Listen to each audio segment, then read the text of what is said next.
بسم اللہ الرحمن الرحیم۔ السلام علیکم ورحمۃ اللہ وبرکاتہ۔ نماز میں اور گھر میں سیدنا ابو بکر صدیق رضی اللہ تعالیٰ عنہ نے رسول اللہ صلی اللہ علیہ وآلہ وسلم سے عرض کی کہ اے اللہ کے رسول صلی اللہ علیہ وآلہ وسلم، آپ صلی اللہ علیہ وآلہ وسلم مجھے ایک ایسی دعا سکھائیے جس کو میں اپنی نماز میں بھی مانگا کروں اور اپنے گھر میں بھی مانگا کروں۔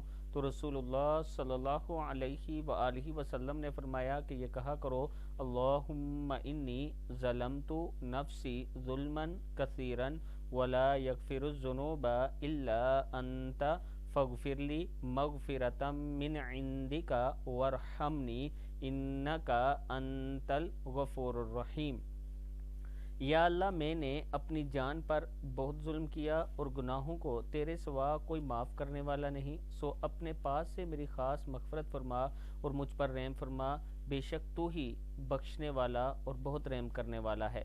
دعا پھر سن لیں: اللہم انی ظلمت نفسی ظلما کثیرا ولا یغفر الذنوب الا انت فاغفر لی مغفرۃ من عندک وارحمنی انک انت الغفور الرحیم۔